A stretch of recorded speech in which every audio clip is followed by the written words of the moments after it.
नमस्कार दोस्तों, मैं नानी सिंह एक अकेली आपकी दोस्त, आपकी होस्ट अपने चैनल में आप सभी का दिल से स्वागत करती हूँ।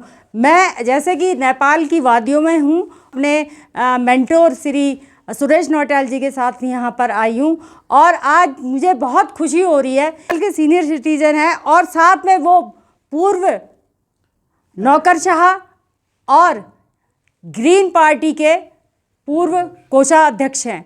तो ये इनका एक इंटरव्यू लेना का सौभाग्य मिल रहा है और सुरेश नौटियाल जी उनसे पूछेंगे कि यहाँ के राजनीतिक जीवन के बारे में, उनके बारे में। तो ओवर टू सुरेश नौटियाल। श्री प्रसाद शर्मा जी से मैं बातचीत कर रहा हूँ।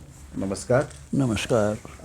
आप का जो प्रशासनिक अनुभव है, आपने जो लंबे समय तक सेवा दी, आप एक सीनियर ब्यूरोक्रेट के तौर पर रिटायर हुए और आपने यहाँ की ग्रीन पार्टी में भी आप रहे, उसके आप ट्रेजरर भी रहे। तो आपके पास व्यापक अनुभव है। मैं सिर्फ ये जानना चाहता हूँ कि पहले यहाँ राजशाही थी, आज यहाँ लोकतंत्र है। पहले की ब्यूरोक्रेसी कैसी थी और आज की ब्यूरोक्रेसी कैसी है? तो पहले, फिर हम आगे बात करेंगे। आप कहें। पहले तो राणाशाही था। राणाशाही तब तो समझिए कि राणा लोगों का ही सब कुछ चलता था। कानून भी उन्हीं के हाथ में था, सब कुछ उन्हीं के हाथ में था। उसके बाद यहाँ फिर क्या शुरू हो गया कि यहाँ नहीं, अब प्रजातंत्र आना चाहिए, राणाशाही को ख़त्म कर देना चाहिए। क्योंकि आंदोलन चला, कांग्रेस पार्टी ने आंदोलन शुरू की। उसके बाद राणाशाही को का ख़त्म हो गया। ख़त्म होने के बाद उसके बाद क्या हो गया कि फिर हमारे यहाँ प्रजातंत्र, एक सीमित प्रजातंत्र कायम हो गया। उस सीमित प्रजातंत्र में वीपी कोइराला जी थे, जो इंडिया में बहुत साल तक वहाँ की राजनीति में भी उन्होंने काफ़ी लोकप्रिय थे और वहाँ के इंडिया छोड़ो के आंदोलन में भी उन्होंने काफ़ी मदद की थी अपने तरफ से। भारत छोड़ो। उसके बाद क्या हो गया, वहाँ बहुत साल तक वो बैठे रहने के बाद उसके क्या हो गया कि इंदिरा गांधी की सभा में उनको कहा गया कि भाई अब आप यहाँ मत बैठिए, आप चले जाइए अपने देश। ये किसने कहा होगा? इंदिरा गांधी। कारण क्या? उनको कोई खतरा महसूस हुआ होगा? उनकी बात उन्होंने नहीं मानी। अच्छा। उनकी बात उन्होंने नहीं मानी। सॉरी।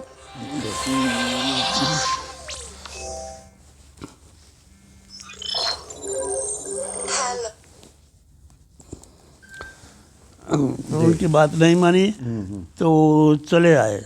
अच्छा। चले आए, जबकि उनको यहाँ आने पर कैद होने की भी संभावना थी। अच्छा। उसके बाद उन्होंने कहा कि ना भाई, मैं अपना ही कंट्री चाहूँगा, वहीं जो जैसा होगा वहीं देखा जाएगा। कैद होगा तो वहीं रहूँगा, मारे जाऊँगा तो फिर भी वहीं रहूँगा। जी। ये ले तक इसको दे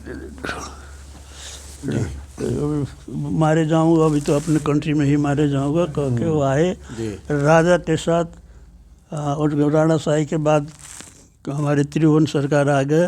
प्रजातंत्र उनके समय हुआ। इंडिया जा कर के त्रिभुवन सरकार को इंडिया यहाँ से ले जाया गया।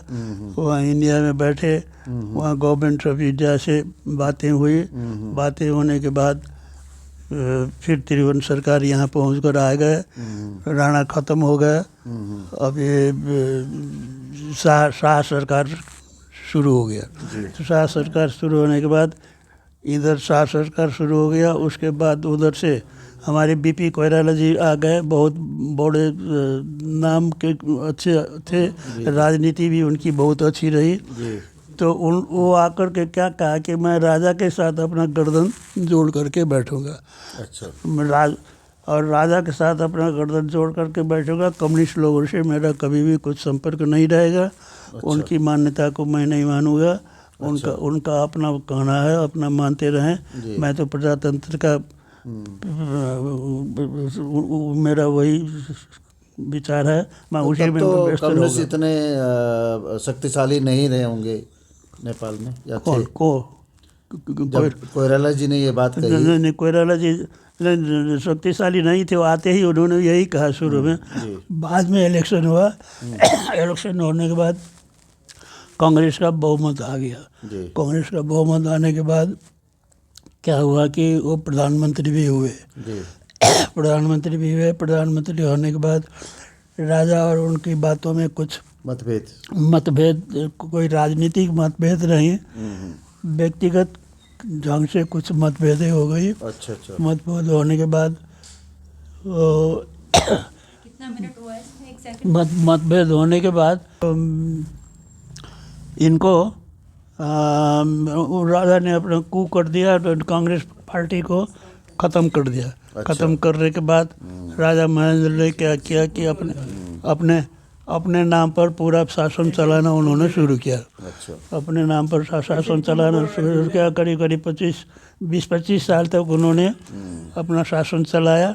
शासन चलाने के बाद फिर यहाँ के जनता लोग उठ खड़े हो गए, ये पंचायत का हम लोगों को नहीं ठीक लग रहा है, यहाँ प्रजातंत्र ही होना चाहिए, ये एक तंत्र है, राजा का एक तंत्र हम लोग नहीं चाहते हैं, इससे लोगों की बर्बादी होगी, कंट्री का विकास नहीं होगा।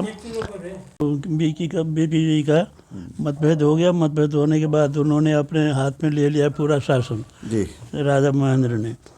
उसके बाद करीब 25 साल तक उन्होंने अपना राज चलाया पंचायत के नाम से। पंचायत के नाम से चलाने के बाद में फिर क्या हो गया कि लोगों, यहाँ जनता लोगों ने विरोध किया। थोड़ा सा टोकूंगा, पंचायत में लोकतंत्र कितना था? लोकतंत्र एक ढंग से था, लेकिन नहीं था ऐसा, क्योंकि एक ही पार्टी था पंचायत में। जो लोग हैं उन्हीं लोगों का इलेक्शन होता था, जैसे अभी चाइना में हो रहा है ना, उसी हिसाब से हो रहा था। इसलिए पूरा फुल डेमोक्रेसी नहीं था उस वक्त, इसलिए लोगों ने विरोध करना शुरू किया।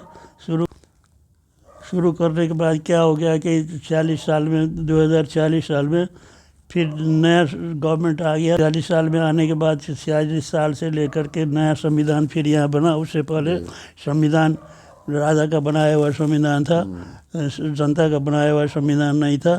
26 साल में 2-3 पार्टियां मिल करके संविधान यहाँ का बनाने के बाद उसी हिसाब से राजनीति चलने लगा, सरकार चलने लगी। उसके बाद क्या हो गया कि बाद में फिर कुछ साल तक चलने के बाद इधर माओवादी लोग आ खड़े हो गए। उन्होंने 10 साल तक इंडिया में बैठ कर के वहीं तालीम ली इंडिया के सहयोग से। यहाँ 10 साल तक उन्होंने पूरा हिंसावादी आंदोलन शुरू कर दिया। हिंसावादी आंदोलन करने के बाद 10 साल के बाद जब वो कुछ नहीं कर पाए, यहाँ नहीं जीत पाए, तो उसके बाद गवर्नमेंट के साथ उनका एग्रीमेंट हो गया, जो इंडिया में ही जा कर के एग्रीमेंट कर गया। करने के बाद माओवादी लोगों का यहाँ साम्राज्य शुरू हो गया, जो अभी तक मोर और लेस चलता आ रहा है। उसके अब कुछ लोग विरोध में हैं, कुछ लोग चाहते हैं कि नहीं अब फिर राजतंत्र यहाँ आया जाए। इस बीच में क्या हो गया था, पहले ही राजतंत्र को यहाँ से हटा दिया गया। राजतंत्र में जो खुशहाली थी, जो विकास का क्रम चल रहा था, वो अब बहुत ख़त्म होता जा रहा है। राजनीतिक पार्टी अभी के खास करके माओवादी लोग अच्छे काम नहीं कर पा रहे हैं, क्योंकि अभी विरोध चल रहा है। अभी का यही है मूल संक्षेप में कहना मैं चाहूँ तो। अभी राजतंत्र के लिए लोग यहाँ के भिड़े हुए हैं। पता नहीं अब राजतंत्र यहाँ आएगा या नहीं आएगा, ये फ्यूचर की बात तो है। राजतंत्र तो जहाँ तक मुझे याद आ रहा है कि 239 साल के बाद यहाँ समाप्त हुआ। कहा कि माओवादी साम्राज्य, तो आपने साम्राज्य क्यों शब्द यूज किया? मतलब आपको लगता है कि वो भी वैसे ही अलोकतांत्रिक बहुत माने में अलोकतांत्रिक है, इसलिए मैंने साम्राज्य इसलिए मैं जानना चाह रहा था। तो ब्यूरोक्रेसी में कोई अंतर आया है पहले की राज की, या उसी ढर्रे पर है? ब्यूरोक्रेसी हमारे हिसाब से, जैसा मैं सोचता हूँ, राजतंत्र के समय में ब्यूरोक्रेसी जिस अच्छे ढंग से काम करती थी, अब बिल्कुल ख़त्म होती जा रही है, बहुत बिगड़ती जा रही है। आपका विकास भी कहीं कुछ नहीं हो पा रहा है। राजतंत्र के समय में जितनी इंडस्ट्रियाँ यहाँ थी, कुछ इंडिया के सहयोग से कुछ रशियन सहयोग से, कुछ अमेरिकन सहयोग से, कुछ चाइनीज सहयोग से 20-25-30 इंडस्ट्रियाँ थी यहाँ। अब वो सब इंडस्ट्री ये आने के बाद प्रजातंत्र, जिसको हम प्रजातंत्र कहते आए हैं, उन्होंने ख़त्म कर दिया। अब न इंडस्ट्री है न कुछ है। यहाँ से करीब करीब 40-50 लाख आदमी यहाँ काम नहीं होने के बाद, यहाँ कोई रोज़गारी नहीं मिलने के बाद नेपाल छोड़ करके कोई अमेरिका गए, कोई ऑस्ट्रेलिया गए, कोई कई जगह गए और वहाँ तकलीफ से अपना काम कर करके गुजारा कर रहे हैं।